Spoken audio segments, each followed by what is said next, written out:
Mas eu desenvolvi minha comunicação com vendas, na área de vendas.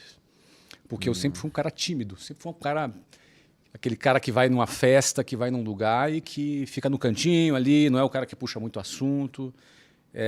Eu, por natureza, tenho assim, uma timidez que foi vencida dominada, né, ao longo do tempo, por conta da minha confiança, dos meus resultados e da própria comunicação. Porque timidez não é uma coisa que você resolve, é uma coisa que você domina. Então, a timidez, ou ela te domina ou você domina a timidez. Sim. Então, a vendas é algo que você tem que se comunicar com os clientes e conversar e, de certa maneira, ter uma comunicação mais persuasiva, você trabalhar objeções, você ter argumentos rápidos para você chegar no teu objetivo da venda. Então, isso desenvolve a tua habilidade motora, né? Que a comunicação é um conjunto de habilidade motora e raciocínio e a conjugação das duas coisas. Sim. E venda te exige isso. Então, eu penso que vendendo, eu dei meus primeiros passos com comunicação. Depois eu também liderei times de vendas, formei executivos, dei aulas, palestras internas para os meus times, né? Que a gente tinha que formar pessoas. Em área de vendas você forma, né? Você forma um vendedor, você forma um supervisor de vendas, forma um gerente, um diretor regional. São diversas camadas de vendas que exigem de você uma gestão dessas pessoas. E essa gestão é feita via comunicação. Não é? Então, eu diria para você que esse processo me ajudou a desenvolver a minha comunicação. E como, a segunda pergunta, que foi a primeira, na realidade, como é que, a que ponto eu atribuo? E queria ter alguma autonomia com a Luciana, sair, passear, comprar um presente, ou seja, estava naquela... Não ia ficar pedindo dinheiro para o meu pai, até porque eu estava com a moral baixa, tinha acabado de ser expulso da Marinha. Você imagina? Aí, coitado, meu pai não tinha, minha mãe não tinha condição de ficar bancando meu namoro. A gente era de classe média baixa, então tinha cabimento. Então, você vê o que faz uma mulher na vida de um homem, né? A primeira vez que eu pensei em ganhar dinheiro foi porque eu estava namorando com a Luciana. Legal. Só que daí, nesse período, nesse intervalo, eu casualmente fui trabalhar, atender um anúncio de emprego, uma entrevista de emprego num curso de inglês para vendedor. E a minha intenção era só ter uma experiência, entendeu? Só ter uma rápida experiência. Nunca tinha, quero saber como é que é uma entrevista de emprego. Eu não queria nem... Eu ia fazer faculdade. Não estava nos meus planos de trabalhar. Sim. Tanto que na entrevista a pessoa me perguntou quais eram os meus planos e eu falei, não, eu quero só ter uma experiência, em agosto eu começo a faculdade. Resposta idiota, né? Quem que vai ser contratado? Eu acho até que eu fui ali escolhido por engano, sabe? Porque o cara do meu lado deu uma resposta bacana e ela mandou ele embora e eu fiquei. Eu fiquei assim, opa, não é? Porque... Só que eu fui lá participar do processo seletivo. Quando eu fui aprovado, finalmente, fui trabalhar nessa empresa, lá tinha um plano de carreira. Tá. E aquilo me cativou. Porque eu estava apaixonado pela Luciana. Eu tinha 19 já aí. Luciana tinha 15, ia fazer 16 em julho. Isso era fevereiro de 91. E daí o que acontece?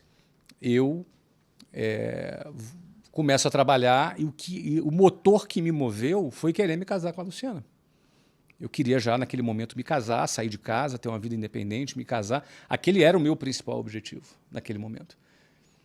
É óbvio que em dezembro de 92, quando eu me casei, esse objetivo foi cumprido. Sim, eu me casei em dezembro de 92. Me casei 1 ano e meio depois. Eu tinha 20 anos de idade. E ela tinha 17. E ela não estava grávida, como muita gente achava. Sim. Então pode ser. Ou esse cara é maluco ou ela está grávida. Sim. Tá, eu era maluco. Casei com 20 e ela 17. Então, aí a gente cumpriu esse meu primeiro objetivo foi cumprido. Então, ou seja, aquilo que me moveu naquele primeiro momento já não foi o que me moveu num segundo momento. Eu tive que renovar o meu objetivo, renovar por que eu trabalhava, qual era a minha finalidade. Você vê que as nossas metas, os nossos propósitos, eles vão mudando ao longo da nossa vida. Mas é muito importante a gente entender qual é a nossa meta naquele momento, qual é o propósito que a gente tem naquele momento e a gente focar naquilo. Sim. E aquilo realmente me moveu, Joel. O amor pela Luciana foi o meu combustível inicial para, inclusive, aguentar o tranco, porque, eu já falei isso muitas vezes, o tranco era muito violento. Eu acordava às 5 horas da manhã, saía 10 para as 6 de casa, pegava o ônibus lotado, até chegar no centro do Rio de Janeiro, 8 horas da manhã. Então eram 2 horas e pouco para ir, mais 2 horas e pouco para voltar, 4, 5 horas por dia em transporte público lotado. Então era um tranco muito pesado. Então, para tu aguentar aquele tranco, e meu trabalho no dia a dia era em telefone público. Tinha celular, tinha fone de ouvido da Apple, você entendeu? Não tinha nada disso. Era telefone público, ficha telefônica, calor do Rio de Janeiro. Telefone de rua? Orelhão? Isso, meu filho. Orelhão. É que você falou telefone público, eu fiquei pensando, tem aquele telefoninho, tá na não, mesinha. Orelhão. Orelhãozão com mesmo. ficha, que não tinha cartão naquela época. Aquela cinzinha. Sim, ficha telefônica, que eu tinha que... Peraí, acho que eu consumia umas 70, 80 fichas telefônicas por dia. Pra ligar pra Para cliente. Isso. Do Orelhão, Flávio? Ah, claro, cara, custava $3.500 uma linha telefônica na década de 90. Verdade. E as empresas não tinham telefone para o vendedor ligar. Era investimento, né? Você declarava no imposto de renda. Meu pai investiu em Então, ou seja, eu ia para telefone público, no meio da rua, com gente na fila para ligar, entendeu? Sei lá, 37, 38 graus, 40 graus de temperatura, você estava lá para atender cliente, ir lá visitar, para poder vender o curso de inglês. Então, era uma rotina pesada. Quando dava 6, 7 horas da noite, eu não ia embora para casa nesse horário de rush, lotado, tudo lotado. E aí eu trabalhava até as 9, 10 da noite para voltar para casa, chegava em casa meia-noite. Ia comer alguma coisa, meia-noite e 45, eu ia dormir, 5 horas da manhã, acordava de novo. Sim. Você entendeu? Ou seja, eu não acordava às 5 horas da manhã para assistir a live do Thiago Nigro. Não, meu amigo, era para pegar o ônibus lotado. Você entendeu, cara? Ônibus lotado e começar um novo dia. Então, eu penso que essa pegada inicial, que era pesadíssima, eu tinha que estar muito motivado. E o meu amor pela Luciana, meu desejo de me casar com ela era a força que me movia naquela fase da minha vida. Sim. Sem dúvida alguma. Vontade de melhorar a sua realidade.